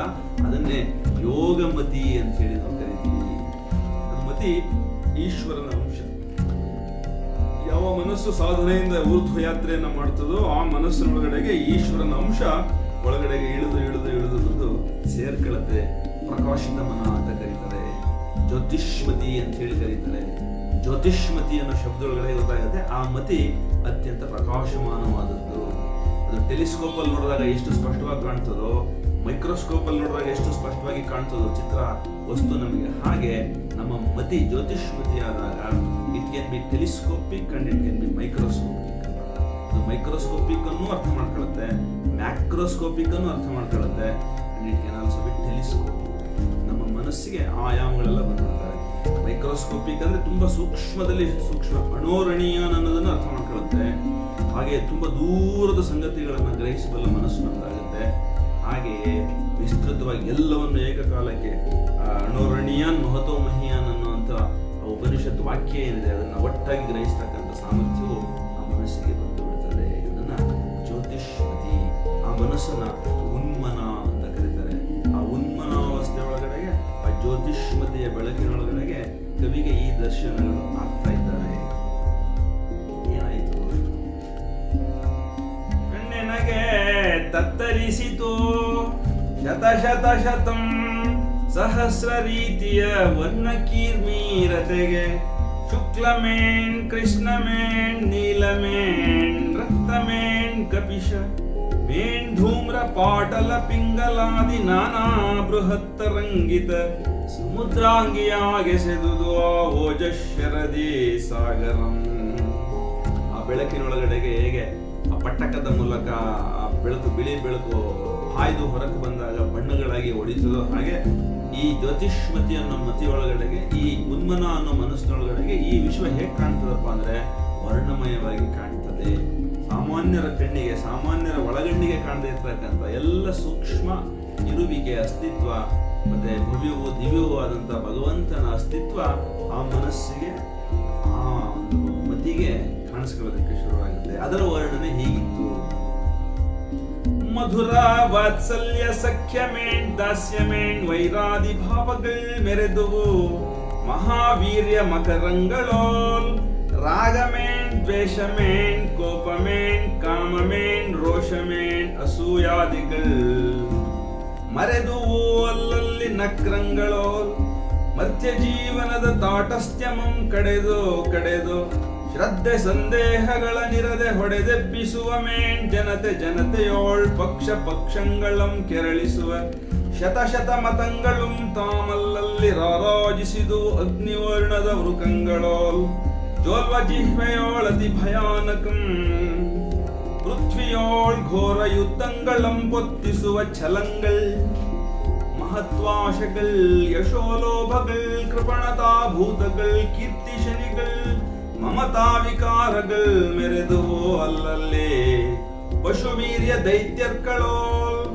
ಮೇನ್ ಕ್ಷಮಾ ಮೇನ್ ದಯಾ ಮೇನ್ ಮೈತ್ರಿ ಮೇನ್ ಅಹಿಂಸಾ ದಿವ್ಯ ರೂಪಗಳಲ್ಲಿ ಚಂದ್ರರೋಚಿಯ ಚೆಲ್ಲಿ ಥಳಥಳಿಸುತ್ತು ಇರ್ದುವು ಆಶೀರ್ವಾದ ಮುದ್ರೆಗಳವೋ ಆಲ್ಸೋರ್ವ ಪಾಲ್ಮಯ್ಯ ಹರಾದ್ರಿಧೇನುಗಳವೋ ಇಂತಿಂತಿಂತು ತೋರುತ್ತಾ ಪ್ರಾಣಮಯ ಲೋಕದಿಂ ಗರ್ಭದಿಂದರ್ಪಕಂ ಯೋನಿಮುಖದಿಂದಿಳಿವವೋಲ್ ಕರುಣೆಯಿಂದೆನಗಾಗಿ ನನ್ನ ಗುರುದೇವನ ಬ್ರಹ್ಮ ಕವಿತಾನುಮವತರಿಸಿದನು ನನ್ನೊಡನೆ ಪರಿಚಿತದ ಅನ್ನಮಯದ ಐಂದ್ರಿಕಕ್ಕೆ ಆ ವಿಜ್ಞಾನಮಯದಿಂದ ಮನೋಮಯವನ್ನು ದಾಟಿ ಬರ್ತಾ ಏನೆಲ್ಲ ಕಂಡ್ರು ಅನ್ನೋದನ್ನು ಕುವೆಂಪು ಬಹಳ ಚೆನ್ನಾಗಿ ಹೇಳ್ತಾರೆ. ಈ ಜಗತ್ತಿನಲ್ಲಿ ಏನು ದ್ವೇಷ ಇದೆ, ಏನು ಮತ್ಸರ ಇದೆ, ಏನು ಕೋಪ ಇದೆ, ಏನು ವಾತ್ಸಲ್ಯ ಇದೆ, ಏನು ಪ್ರೇಮ ಇದೆ, ಏನು ಅಹಿಂಸೆ ಇದೆ, ಏನು ಹಿಂಸೆ ಇದೆ, ಎಲ್ಲ ಈ ಗುಣಗಳ ಒಂದು ಸಮೂಹ ಈ ಮನುಷ್ಯರ ಮೇಲೆ ಕೆಲಸ ಮಾಡ್ತಾ ಇದೆ. ಇಸ್ಲಾಮು, ಹಿಂದೂ, ಕ್ರೈಸ್ತ, ಜರತುಷ್ಟ, ಸಿಕ್ಕ, ಬೌದ್ಧ, ಹೀಗೆ ಏನೆಲ್ಲ ಮತಗಳಿದಾವೆ, ಏನೆಲ್ಲ ಬುದ್ಧಿ ವಿಶೇಷಗಳಿದಾವೆ, ತೇಜೋ ವಿಶೇಷಗಳಿದ್ದಾವೆ, ಎಲ್ಲವೂ ಮನೋಮಯದಲ್ಲಿ ಇದ್ದಾವೆ. ಅದು ಯಾರ ಮನಸ್ಸು ಅವುಗಳನ್ನ ಸ್ವೀಕರಿಸ್ತದೋ ಆ ಮನಸ್ಸಿನಲ್ಲಿ ಇಳಿದು ಕೆಲಸ ಮಾಡ್ತದೆ, ಮನುಷ್ಯರನ್ನ ಕಡಿದು ಎಬ್ಬಿಸ್ತದೆ, ಸಮೂಹವನ್ನ ಸೃಷ್ಟಿ ಮಾಡೋದಕ್ಕೆ ಪ್ರಚೋದಿಸ್ತದೆ, ಗುಂಪುಗಾರಿಕೆಯನ್ನ ಮಾಡೋದಕ್ಕೆ ಹೇಳುತ್ತೆ. ನಕ್ಸಲಿಸಂ ಇರ್ಬೋದು, ಟೆರರಿಸಂ ಇರ್ಬೋದು, ಇದೆಲ್ಲವೂ ಕೂಡ ಮನೋಮಯದಲ್ಲಿ ಆಗ್ತಕ್ಕಂಥ ಪ್ರಭಾವಗಳಿಂದನೇ. ಹಾಗೆ ಗಾಂಧಿ ಬೋಧಿಸಿದ ಅಹಿಂಸೆ ಇರಬಹುದು, ಬುದ್ಧ ಬೋಧಿಸಿದ ಆಸೆಯೇ ದುಃಖಕ್ಕೆ ಮೂಲ ಅನ್ನುವಂಥ ಬೋಧೆ ಇರಬಹುದು, ಬಸವಣ್ಣ ಬೋಧಿಸಿದ ದಯೆ ಇರಬಹುದು, ಗಾಂಧಿ ಬೋಧಿಸಿದ ಅಹಿಂಸೆ ಸತ್ಯ ಇರಬಹುದು, ಇವೆಲ್ಲವೂ ಕೂಡ ಮನೋಮಯದಲ್ಲಿ ಅಲ್ಲಿ ಥಳಥಳಿಸ್ತಾ ಆ ಲೋಕದಲ್ಲಿ ಇದ್ದಾವೆ. ಅವು ಮನುಷ್ಯರ ಮನಸ್ಸಿನ ಒಳಗಡೆ ಇಳಿದು ಕೆಲಸ ಮಾಡಲಿಕ್ಕೆ ಕಾಯ್ತಾ ಇರ್ತವೆ. ಯಾವ ಮನಸ್ಸು ಯಾವುದನ್ನು ಸ್ವೀಕಾರ ಮಾಡ್ತದೋ ಆ ಮನಸ್ಸಿನ ಮೂಲಕ ಆ ಒಂದು ಭಾವ ಈ ಜಗತ್ತಿನಲ್ಲಿ ಕಾರ್ಯಾಚರಣೆ ಮಾಡ್ತದೆ. ಹಾಗಾಗಿ ಮನುಷ್ಯ ಲೋಕದ ಒಳಗಡೆಗೆ ಈ ಊರ್ಧ್ವತರ ಶಕ್ತಿಗಳನ್ನ ಆವಾಹನೆ ಮಾಡ್ಕೊಳ್ತಕ್ಕಂಥದ್ದು ಒಂದು ಇದೆಯಲ್ಲ, ಆ ಮನಸ್ಸು ಅದು ಬಹಳ ಮುಖ್ಯವಾಗಿ ಸೆಲೆಕ್ಟಿವ್ ಆಗಿರ್ಬೇಕಾಗುತ್ತೆ, ಡಿಸ್ಕ್ರಿಮಿನೇಟಿವ್ ಪವರ್ ಅನ್ನ ಬಳಸಬೇಕಾಗುತ್ತೆ. ಬರ್ತಕ್ಕಂಥ ಎಲ್ಲ ಭಾವನೆಗಳಿಗೆ ತನ್ನಂತಾನು ಒಟ್ಕೊಳ್ಬಾರ್ದು, ಬರ್ತಕ್ಕಂಥ ಎಲ್ಲ ಋಣಾತ್ಮಕ ಭಾವನೆಗಳಿಗೆ ತನ್ನಂತಾನು ಒಟ್ಕೊಳ್ಬಾರ್ದು. ಎಲ್ಲ ತರದ ಎಮೋಷನ್ಸ್ ಅನ್ನು ಅತ್ಯಂತ ಜಾಗೃತದಿಂದ ಏಕಾಗ್ರ ಚಿತ್ತದಿಂದ ನೋಡಿ ಒಳ್ಳೆಯದನ್ನಷ್ಟೇ ತಗೊಳ್ಬೇಕು, ಉಪಯುಕ್ತವಾದದ್ದನ್ನಷ್ಟೇ ತಗೊಳ್ಬೇಕು. ಆವಾಗ ಬದುಕು ಸುಂದರ ಆಗುತ್ತೆ, ಆನಂದ ಆಗುತ್ತೆ, ಪ್ರೇಮಮಯ ಆಗುತ್ತೆ ಅನ್ನುವಂಥದ್ದೊಂದು ಬೋಧೆಯನ್ನು ಕೂಡ ನಾವು ಇಲ್ಲಿ ತಿಳ್ಕೊಳ್ಳಬಹುದಾಗಿದೆ. ಅದನ್ನು ಮತ್ತೊಮ್ಮೆ ತಾವೆಲ್ಲ ಓದಿದಾಗ ಆ ಮನೋಮಯದ ಲೋಕದ ಚಿತ್ರಣ ನಿಮ್ಮ ಗಣ್ಯರಿಗೆ ಕಟ್ತದೆ ಅಂತ ಹೇಳಿ ಭಾವಿಸ್ತಾ ನಾನು ಹೋಗ್ತೀನಿ. ಪ್ರಾಣಲೋಕವನ್ನು ದಾಟಿ ಅನ್ನಮಯಕ್ಕೆ ಬಂದಿದ್ದಾನೆ ಆ ವಿಶ್ವಕವಿ. ಈ ಕವಿಯನ್ನು ಕರೆದು ಅಲ್ಲಿ ಏನ್ ಕಾಣ್ತಾ ಇದೆ ನೋಡಿ. ಸೂರ್ಯ ಚಂದ್ರ ನಿಹಾರಿಕಾ ಲಕ್ಷಗಳ್ ನಕ್ಷತ್ರ ಕೋಟಿಗಳ್ ಮನೋಜ್ಞ ವೀಧಿಯಿಳಿದು ಕಂಡೆ ನೀವೂರ್ವರೆಯ ಶಾಶ್ವತ ಅಯೋಧ್ಯೆಯಂ ದೇಶಕಾಲದ ಮನೋಜ್ಞ ವೀಧಿಯನಿಳಿದು ಕಂಡೆನು ಈ ಉರ್ವರೆಯ ಶಾಶ್ವತ ಅಯೋಧ್ಯೆಯಂ ಕಂಡೆನ. ಕಾಲ ಮತ್ತೆ ದೇಶದ ಒಳಗಡೆಗೆ ಬಂದಾಗ ಅನ್ನಮಯದ ಲೋಕ ಅಂತ ಇಲ್ಲಿ ನಮಗೆ ಸ್ಪಷ್ಟವಾಗಿ ಈ ಯೋಗದ ಅಧ್ಯಾತ್ಮದ ರಹಸ್ಯವನ್ನು ಕುವೆಂಪು ಬೋಧಿಸ್ತಾ ಇದ್ದಾರೆ. ಕಾಲ ದೇಶಾತೀತವಾಗಿದ್ದ ಮನಸ್ಸು, ಕಾಲ ದೇಶಾತೀತವಾಗಿದ್ದ ಪ್ರಾಣಲೋಕವನ್ನು ದಾಟಿ ಅನ್ನಮಯಕ್ಕೆ ಬರಬೇಕಾದ್ರೆ ಕಾಲ ದೇಶವನ್ನ ದಾಟಬೇಕು. ಅಂದ್ರೆ ಕಾಲ ದೇಶಕ್ಕೆ ಬದ್ಧವಾಗಿ ಕೆಳಗೆ ಇಳಿದು ಬರಬೇಕು. ವಿಶ್ವಕವಿ ಅಲ್ಲಿಗೆ ಕರೆದು ತಂದ ನಿಂತು ತೋರಿಸ್ತಾ ಇದ್ದಾನೆ ಮುಂದೆ ಅನ್ನಮಯದ ಈ ಲೋಕವನ್ನು ಹೇಗಿದೆ ನೋಡಿ. ಕಾಣ್ಬುದದೋ ನೋಡಲ್ಲೇ ನಾಮಪಟ್ಟಾಭಿಷೇಕದ ಮೂಲಂ ಆ ಮಾನುಷ ಸ್ಥೂಲ ನಶ್ವರ ಕೃತಿಗೆ ತಾನಿದುವೆ ನಿತ್ಯ ಶಾಶ್ವತ ದಿವ್ಯ ಮಾತೃಕೆ ಕಣ. ನೋಡೋ ಅಲ್ಲೇ ನಾಮಪಟ್ಟಾಭಿಷೇಕದ ಮೂಲ ನೋಡೋ ಮನುಷ್ಯನ ಸ್ಥೂಲ ನಶ್ವರ ಕೃತಿಗೆ ತಾನಿದುವೆ ನಿತ್ಯ ಶಾಶ್ವತ ದಿವ್ಯ ಮಾತೃಕೆ ಕಣ. ನೋಡು ನೋಡು ಅಂದ್ರೆ ಅನ್ನಮಯ ನಶ್ವರ. ಯಾವತ್ತು ದೇಹ ನಶ್ವರ, ದೇಹ ಶಾಶ್ವತವಲ್ಲ. ಈ ನಶ್ವರ ದೇಹದೊಳಗಡೆಗೆ ಶಾಶ್ವತನೆಂಬ ಶಿವ ಸ್ಪಂದಿಸ್ತಾ ಇದ್ದಾನೆ ಅನ್ನೋದು ನಮ್ಗೆ ಗೊತ್ತಾಗದೆ ಹೋದ್ರೆ ಇದು ಜೀವಂತ ದೇಹ ಅಂತ ಅನ್ಸೋದಿಲ್ಲ. ಹಾಗೆಯೇ ಗಿಡ ಮರ ಪ್ರಾಣಿ ಪಕ್ಷಿಗಳು ಖಗ ಮೃಗಗಳಲ್ಲೂ ಕೂಡ ಆ ಈಶ್ವರಿ ತತ್ವ ಆ ದೇಹಗಳಲ್ಲಿ ಸ್ಪಂದಿಸ್ತಾ ಇದೆ. ಹಾಗೆಯೇ ಅಣುರೇಣು ತೃಣಕಾಷ್ಟಗಳಲ್ಲಿ ಅದು ಸ್ಪಂದಿಸ್ತಾ ಇದೆ. ಹಾಗೆ ಸ್ಪಂದಿಸದೆ ಹೋದರೆ ದೇಶದಲ್ಲಿ ಕಾಲದಲ್ಲಿ ಅದು ಅಸ್ತಿತ್ವದಲ್ಲಿ ಇರ್ಲಿಕ್ಕೆ ಬರೋದಿಲ್ಲ. ಒಂದು ಕಲ್ಲು ಬಿದ್ದಿದೆ ಇಲ್ಲಿ ಶತಮಾನಗಳ ಕಾಲ ನಮ್ಗೆ ನಮ್ಮ ಕಣ್ಣಿಗೆ ಅಚಲವಾಗಿ ಅಂತಂದ್ರೆ ಅದರೊಳಗಡೆ ಈಶ್ವರ ಶಕ್ತಿ ಇಲ್ಲ ಅಂತಲ್ಲ, ಅದು ಅಸ್ಪಂದ ರೂಪದಲ್ಲಿ ಶಾಶ್ವತವಾಗಿ ತಮೋ ನಿದ್ರೆಯಲ್ಲಿ ಬಿದ್ದಿದೆ ಅಂತನೂ ಅಲ್ಲ, ತಾನು ಉತ್ತರಾಯಣ ಯಾತ್ರೆಗಾಗಿ ತಪ್ಪಿಸ್ತಾ ಇದೆ, ತಪಸ್ಸನ್ನ ಪಡ್ತಾ ಇದೆ, ಬೆಳಕಿಗೆ ಬಿಸಿಲಿಗೆ ಗಾಳಿಗೆ ಮಳೆಗೆ ತನ್ನನ್ನು ಒಡ್ಡಿಕೊಂಡಿದೆ. ಕಾಲಾಂತರಕ್ಕೆ ಮಣ್ಣಾಗುವ, ಕಾಲಾಂತರಕ್ಕೆ ಸಸ್ಯವಾಗುವ, ಕಾಲಾಂತರಕ್ಕೆ ಹಣ್ಣಾಗುವ, ಕಾಲಾಂತರಕ್ಕೆ ಆ ಹಣ್ಣಿನ ಮೂಲಕ ದೇಹವೊಂದನ್ನು ಸೇರುವ, ಆ ದೇಹದೊಳಗಡೆಗೆ ಪ್ರಾಣವನ್ನ, ಮನಸ್ಸನ್ನ, ವಿಜ್ಞಾನವನ್ನ ಸವಿಯುವ ಅವಕಾಶಕ್ಕಾಗಿ ಕಲ್ಲು ತಪಸ್ವಿಯಾಗಿದೆ. ಅದನ್ನೇ ಕಲ್ದವಸಿ ಅಂತ ಹೇಳಿ ಈ ಕಾವ್ಯದೊಳಗಡೆಗೆ ಹಿಂದೆ ಒಂದು ಕಡೆಗೆ ಕುವೆಂಪು ಅವರು ಹೇಳಿದ್ದಾರೆ. ಹಾಗಾಗಿ ಸಮಸ್ತ ವಿಶ್ವವು ತಪಸ್ಸನ್ನ ಆಚರಿಸ್ತಾ ಇದೆ. ಯಾಕೆ ಅಂತಂದ್ರೆ ಪ್ರಜ್ಞಾ ತುರಿಯಿಕೆ ಒಂದಲ್ಲ ಒಂದು ನಾನು ಏರಬಲ್ಲೆ ಅನ್ನುವಂಥದ್ದು ನಿಶ್ಚಿತ ಉದ್ದೇಶದಿಂದಾಗಿ ಅದನ್ನ ಈಗ ಅವರು ಇಲ್ಲಿ ಹೇಳ್ತಾ ಹೋಗ್ತಾರೆ. ಅದು ರಾಮನ ಪಟ್ಟಾಭಿಷೇಕದ ಮೂಲ. ಅಂದ್ರೆ ಅಣು ರೇಣು ತೃಣ ಕಾಷ್ಟಗಳಲ್ಲಿ ಚರಾಚರಗಳಲ್ಲಿ ಈ ವಿಶ್ವತತ್ವವೇ ಕೆಲಸ ಮಾಡ್ತಾ ಇದೆ. ಅದು ಬಂದು ಸೇರ್ತಾ ಇದೆ, ಸೇರಿ ತನ್ನಂತಾನು ಪ್ರಚೋದಿಸ್ತಾ ಇದೆ, ತನ್ನ ಎಲ್ಲ ಕೆಲಸ ಕಾರ್ಯಗಳನ್ನು ಮಾಡ್ತಾ ಇದೆ ಈ ಪ್ರಕಟಿತ ವಿಶ್ವದಲ್ಲಿ. ಅದೇ ರಾಮನ ಪಟ್ಟಾಭಿಷೇಕ ಅಂದ್ರೆ ಅರ್ಥ. ಸಿಂಹಾಸನದ ಮೇಲೆ ರಾಮಭೂತ ಅನ್ನೋದು ಪಟ್ಟಾಭಿಷೇಕ ಅಲ್ಲ. ಪ್ರತಿಯೊಂದು ವಸ್ತುಗಳಲ್ಲಿ, ಪ್ರತಿಯೊಂದು ಕಾಣ್ತಕ್ಕಂಥ, ಮುಟ್ತಕ್ಕಂಥ, ನೋಡ್ತಕ್ಕಂಥ ಸಂಗತಿಗಳಲ್ಲಿ ಆ ವಿಶ್ವತತ್ವ, ವಿಶ್ವಾತ್ಮಕವಾದ ಪರಾತ್ಪರ ಶಕ್ತಿ ಪ್ರವೇಶಿಸ್ತಾ ಇದೆ. ಪ್ರವೇಶಿಸಿ ಅದರೊಳಗಡೆಗೆ ಒಂದಾಗ್ತಾ ಇದೆ. ಆ ಮೂಲಕ ಈ ವಿಶ್ವವನ್ನು ನಡೆಸ್ತಾ ಇದೆ. ಇದೇ ಪಟ್ಟಾಭಿಷೇಕದ ಅರ್ಥ ಕುವೆಂಪು ಅವರ ಈ ಒಂದು ಕಾವ್ಯದ ದಾರ್ಶನಿಕತೆಯಲ್ಲಿ.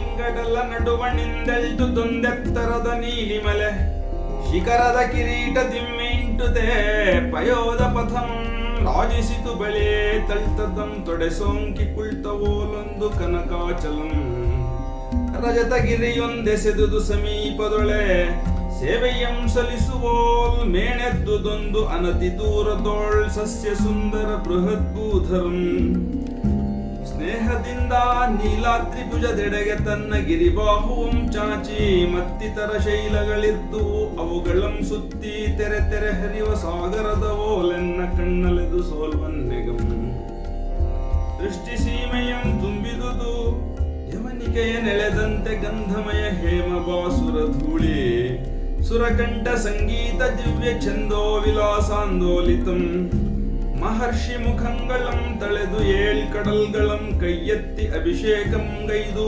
ಅಂಬುದ ಕುಂಭಧಾರೆಯಲೇ ಮುಗೆದು ಮುನ್ನೀರ್ಗಳಂ ಹಿಮಾಲಯ ವಿಂಧ್ಯ ಸಹ್ಯ ಮೊದಲ ಹಮೇದಿನಿಯ ಗಿರಿಶ್ರೇಣಿಗಳು ತೊಯ್ದು ತಣಿದುವು ದಂಡಕಾರಣ್ಯಗಳು ಮಲೆಯ ನಾಡುಗಳು ಮೇಣ್ ಬಯಲ್ ಸೀಮೆಗಳು ತೊಯ್ದು ಗಂಗೆ ಮೇಣ್ ಯಮುನೆಯ ಕೃಷ್ಣೆ ಕಾವೇರಿ ಮೇಣ್ ತುಂಗೆಯ ಪೃಥ್ವಿಯ ನದ ನದಿ ಸಮೂಹಗಳು ಸಂಭವಿಸಿ ಹರಿದು ಆ ಪರ್ವತ ಶಿರಗಳಿಂದ ಅಭಿಷೇಕವಾರಿ ಪ್ರಭವ ಜಟಾಶ್ರೋತಂಗಳೋಲ್ ರಸವಶಂ ನೋಡುತ್ತಿರಲ್ ನಾನ್ ಬಂದು ತೊಯ್ಯನೆಯ ಕಿವಿಗೆ ಬಹುದೂರದಿಂದ ಎನೆ ಸಮುದ್ರ ಮಂದ್ರ ಮದೊಂದು ರುಂದ್ರ ಜಯಗಾತೆಯ ಮಹಾನಿನಾದಂ ಕಂದಕೇಳ್ ಕರುಣೆಯಿಂದು ವರೆದುದು ಇಂಥ ಗುರುಕೃಪಾವಾಣಿ ಮಾನವನ ಕಿವಿಯಾಲಿಸಲ್ ಕರೆಯದಿ ಸೃಷ್ಟಿಗಾಥೆಯಂ ನಿತ್ಯ ರಾಮಾಯಣದ ರಾಮಂಗೆ ನಿತ್ಯಮುಂ ನಡೆವ ಪಟ್ಟೋತ್ಸವ ಸ್ತೋತ್ರಂ ಆಲಿಸುವುದೋ ಅವರದೇ ಜಂಗಮದಿ ಜಡ ಜೀವ ಚೇತನ ಚರಾಚರದೊಳಣು ರೇಣು ತೃಣ ಕಾಷ್ಟ ಕೋಟಿ ಕೋಟಿಯ ಕಂಠದಿಂದೇಳುವ ಆನಂದ ಗೋಷ್ಠಿಗಾನಂ ಆಲಿಸು ಆಲಿಸು ಗುರುಕೃಪೆಯಾಲಿಸಿದೆ ನಾವು ಅವಾಂಗ್ಮನೋ ಗೋಚರವನ ಕಿಲ ಶಬ್ದಾಬ್ದಿಯಂ ಸರ್ವ ಸಂಗೀತ ಯೋಗದ ಚರಮ ಸಿದ್ಧಿಯಂ ಅಲಿಸಿದೆ ನಾಂ ಗುರುಕೃಪಾ ಕರುಣೆಯಿಂದ ಶಿಲೆಗಳಲ್ಲಿ ಜಲಗಳಲ್ಲಿ ಲೋಹಗಳಲ್ಲಿ ಖಗಗಳಲ್ಲಿ ಮೃಗಗಳಲ್ಲಿ ನಾನಾ ನರಸ್ವರ ಕಲಾ ಸಕಲ ವಿನ್ಯಾಸದಲ್ಲಿ ಮತ್ತೇಂದ್ರಿಯಂಗಳಿಗೆ ಪ್ರತ್ಯಕ್ಷವಾಗುತ್ತಿರ್ಪ ಓಂಕಾರಂ ಘನಂ ದ್ರವಾಗುವೋಲುರಿಗೆ ಕಪ್ಪುರಂ ಕರಗುವೋಲ್ ಕರಗಿದನು ಗುರು ತಾನು ಓಂಕಾರಲಯನಾಗಿ ಕರಗಿದನು ಗುರು ತಾನು ಓಂಕಾರಲಯನಾಗಿ ನನ್ನೀ ಕೃತಿಯ ಮಹಾಚಂದ ಶ್ರೀಲಯಗತಿಯ ಬೋಲ್ ಕರಗಿದನು ಗುರು ಓಂಕಾರಲಯನಾಗಿ ಕವಿ ವಿಭೂತಿಗೆ ನಮೋ ವಿಭೂತಿಗೆ ನಮೋ ದರ್ಶನ ಧ್ವನಿ ರಸಾಮೃತ ಪಾನದಾನಂದತಿಂ ಲೋಕಶೋಕವನಳಿಪ ನಂದನ ತಪೋದೀಕ್ಷಯಂ ಕೊಂಡೆಸೆವ ರಸ ಋಷಿ ಸಹೃದಯ ವಿಭೂತಿಗೆ ನಮೋ ಯುಗಯುಗದಿ ಸಂಭವಿಪೆನೆಂಬ ಭಗವದ್ ದಿವ್ಯಮಾವಚನವೇ ನರರೂಪ ಮಾತ್ರಕ್ಕೆ ಮುಡಿಪೇ ಹೇಳ್ ನರಸಿಂಹ ಮತ್ಸ್ಯ ಕೂರ್ಮಾದಿ ಚರಮಾಲೀಲೆಗೇಂ ಪೊರತೈ ಕೃತಿ ರೂಪ ಆವಿರ್ಭಾವ ಸೂತ್ರತೆಗೆ ರಾಮಂಗೆ ಮೊದಲಲ್ತೆ ರಾಮಾಯಣಂ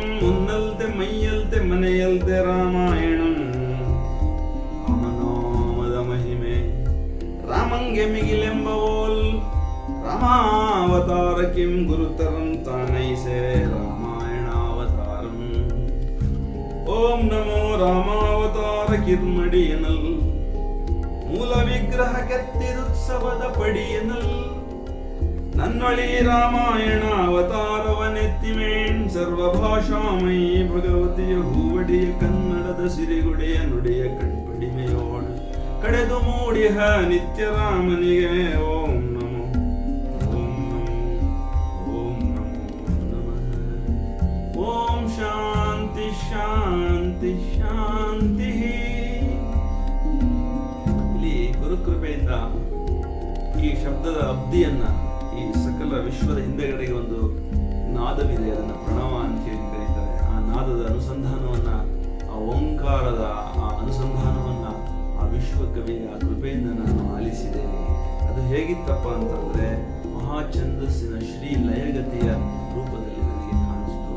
ಆದರೆ ಈ ಛಂದಸ್ಸು ಕೂಡ ಅಲ್ಲಿಂದನೇ ನನಗೆ ಸಿದ್ಧಿಸ್ತು ಅಂತ ಹೇಳ್ತಾರೆ. ಹಾಗೆ ಮುಂದಕ್ಕೆ ಹೇಳ್ತಾರೆ ಕವಿ ವಿಭೂತಿಗೆ ನಾವು ಇದನ್ನ ಸೃಜಿಸಿರ್ತಕ್ಕಂಥ ಕವಿ ವಿಭೂತಿ ಪುರುಷ ಯಾಕಪ್ಪ ಅಂತಂದ್ರೆ ಆ ಕವಿಯನ್ನ ಆ ಮಹಾಕವಿ ವಿಶ್ವಕವಿ ಆರಿಸಿಕೊಂಡು ಅವನಿಗೆ ಎಲ್ಲ ಆ ಜೀವಸತ್ವವನ್ನ, ಮನೋಸತ್ವವನ್ನ, ಪ್ರಾಣಸತ್ವವನ್ನ, ಅನ್ನಮಯದ ಸತ್ವವನ್ನು ಪೋಷಿಸಿ ಅವನನ್ನು ರೂಪಿಸಿ ಅವನ ಮೂಲಕ ಇದು ತನ್ನನ್ನು ತಾನು ಪ್ರಕಟಿಸಿಕೊಂಡ ಕಾರಣಕ್ಕಾಗಿ ಅವನು ವಿಭೂತಿ, ಅವನಿಗೆ ನಮಸ್ಕಾರ. ಎರಡನೇದಾಗಿ ಈ ಕೃತಿ ಅವನ ಮೂಲಕ ಈ ಜಗತ್ತಿಗೆ ಬಂದದ್ದಕ್ಕಾಗಿ ಕೃತಿಗೆ ನಾನು ನಮಸ್ಕಾರ ಮಾಡ್ತೀನಿ, ಇದು ಕೂಡ ವಿಭೂತಿಯೇ. ಹಾಗೆ ಮೂರನೇ ವಿಶೇಷವಾದಂಥ 3 ಸಾಲುಗಳನ್ನು ಹೇಳಿ ನಮಸ್ಕಾರ ಹೇಳ್ತಾರೆ. ಯಾರಪ್ಪ ಅಂತಂದ್ರೆ ಯಾರು ಈ ಕಾವ್ಯವನ್ನ ಓದಿ ಅದರ ರಸವನ್ನ ಸವಿದು ತಾನು ಋಷಿಯಾಗಿ ತನ್ನ ಶೋಕವನ್ನ ಕಳೆದುಕೊಂಡು ಅಷ್ಟಕ್ಕೆ ಸುಮ್ಮನಾಗದೆ ಲೋಕದ ಜನರ ಸಂಕಟವನ್ನ, ಲೋಕದ ಜನರ ತಹತಹವನ್ನ, ಅಜ್ಞಾನವನ್ನ, ಅವಿದ್ಯೆಯನ್ನ, ನೋವನ್ನ ಅಳಿಸ್ತೀನಿ ಅಂತ ಹೇಳಿ ಒಂದು ಸಂಕಲ್ಪವನ್ನು ಮಾಡಿ ಅದರೊಳಗಡೆಗೆ ತನ್ನನ್ನು ತಾನು ತೊಡಗಿಸ್ಕೊಳ್ತಾನೋ ಅವನು ಯೋಗಮತಿ, ರಸ ಋಷಿ, ಸಹೃದಯ, ಕವಿಗೆ ಸಮಾನ. ಆ ಕಾರಣಕ್ಕಾಗಿ ಎಲ್ಲವೂ ಕೂಡ ನಮಸ್ಕಾರ. ಆ ರಸ ಋಷಿ, ಆ ಕವಿ ವಿಭೂತಿ, ಕೃತಿ ವಿಭೂತಿಗೆ ಇವನು ಕೂಡ ಸಮನಾದಂಥ ಪ್ರಜ್ಞಾ ತುರೀಯದಲ್ಲಿ ವಿಹರಿಸಬಲ್ಲವನಾಗ್ತಾನೆ. ಆ ಕಾರಣಕ್ಕಾಗಿ ಇವನು ಕೂಡ ನಮಸ್ಕಾರ ಮಾಡ್ತೀನಿ ಅಂತ ಹೇಳಿ ಹೇಳ್ತಾರೆ. ಅಲ್ಲಿ ಗೋಪಿಯವರು ಹೇಳಿದ್ರೆ ಇದನ್ನು ಕೇಳ್ತಾ ಕೇಳ್ತಾ ಕೇಳ್ತಾ ಕೇಳ್ತಾ ನಮ್ಮ ಮನೆಯವರಿಗೆ ಆನಂದದ ಅನುಭೂತಿ ಆಯಿತು, ಅಮೃತತ್ವದ ಪ್ರಾಪ್ತಿ ಆಯಿತು ಅಂತ ಹೇಳಿ. ಅಂದರೆ ಅವರ ಶೋಕ ಹೋಯಿತು ಅಂತ ಅಂದರೆ ಕಾವ್ಯದ ಅನುಸಂಧಾನ ಅಷ್ಟರ ಮಟ್ಟಿಗೆ ಮನುಷ್ಯನ ರೂಪಾಂತರಿಸ್ತದೆ, ಪ್ರಜ್ಞೆಯನ್ನು ವಿಸ್ತರಿಸ್ತದೆ ಅನ್ನೋದು ಹೋದಾದರೆ ಅದನ್ನು ಮಾಡ್ತಕ್ಕಂಥ ಸಹೃದಯ, ಅದನ್ನು ಸವಿತಕ್ಕಂಥ ಹೃದಯ ನಮ್ದು ಆಗಬೇಕು. ಆಗ ಅವನು ಕವಿಯೊಡನೆ ಸಮಾನ ಗೌರವಕ್ಕೆ ಅರ್ಹನಾಗ್ತಾನೆ. ಆ ಕಾರಣಕ್ಕಾಗಿ ಇಲ್ಲಿ ನರಸಿಂಹ, ವಾಮನ ಈ ಥರದಲ್ಲಿ ಏನು ಅವತಾರಗಳನ್ನು ಹೇಳ್ತಾರೆ ಅದೇ ಥರದಲ್ಲಿ 20ನೇ ಶತಮಾನದಲ್ಲಿ ಕೃತಿ ರೂಪದಲ್ಲಿ ಭಗವಂತನ ಅವತಾರವಾಗಿದೆ. ಈ ಕೃತಿ ರೂಪದ ಭಗವಂತನ ಅವತಾರಕ್ಕೆ ನಾನು ನಮಸ್ಕಾರ ಮಾಡ್ತೀನಿ. ಇದನ್ನು ವಾಚನ ಮಾಡುವವರೆಗೂ, ಇದನ್ನು ಕೇಳುವವರೆಗೂ ಆ ಚಿತ್ಶಕ್ತಿ ಜಾಗೃತವಾಗಿ ಆ ಪ್ರಜ್ಞಾ ತುರಿಯದಲ್ಲಿರ್ತಕ್ಕಂಥ ಆ ಸಹಸ್ರಾರ ಕಮಲದ ಮೇಲಿರ್ತಕ್ಕಂಥ ಆ ಒಂದು ಲೋಕಾಂತರ ಶ್ರೇಣಿಯನ್ನು ಅನುಸಂಧಾನ ಮಾಡ್ತಕ್ಕಂಥ ಸಾಮರ್ಥ್ಯವನ್ನು ಕೊಡಲಿ ಅಂತ ಹೇಳ್ತಾ ಪ್ರಾರ್ಥಿಸ್ತಾರೆ. ಹಾಗೆಯೇ ನಾನು ಕೂಡ ತಮ್ಮೆಲ್ಲರನ್ನ ಈ 86-87 ದಿನಗಳ ಕಾಲ ನಿಮ್ಮ ಸಮಯವನ್ನು ಕೊಟ್ಟು ಇದನ್ನು ವಾಚನ ಮಾಡೋದಕ್ಕೆ ಅವಕಾಶ ಮಾಡಿಕೊಟ್ಟಿದ್ದಕ್ಕಾಗಿ ಪೂರ್ವಕವಾಗಿ ವಂದಿಸ್ತೇನೆ. ನಿಮ್ಮೆಲ್ಲರಲ್ಲೂ ಕೂಡ ಮಂಗಳದ ಒಂದು ಸಿದ್ಧಿಯಾಗಲಿ, ಸರ್ವ ಸ್ವಾಮಿಗಳಾಗಿ ನೀವೆಲ್ಲ ನಿಮ್ಮ ಹೃದಯದಲ್ಲಿ ಈ ವಿಶ್ವಕ್ಕೆ ಏನು ಮಾಡಬಹುದು ತಮ್ಮ ತಮ್ಮ ಶಕ್ತಿ ಸಾಮರ್ಥ್ಯಗಳಲ್ಲಿ ಅದನ್ನೆಲ್ಲ ಮಾಡ್ತಕ್ಕಂಥ ಒಂದು ಸಂಕಲ್ಪ ಉಂಟಾಗಲಿ. ಭಗವಂತ ಆ ಶಕ್ತಿಯನ್ನು ದಯಪಾಲಿಸಲಿ ಅಂತ ಹೇಳ್ತಾ ಎಲ್ಲ ಹಿರಿಯರಿಗೆ ಎಲ್ಲ ಮಾತೆಯರಿಗೆ ಪೂರ್ವಕವಾಗಿ ವಂದಿಸ್ತಾ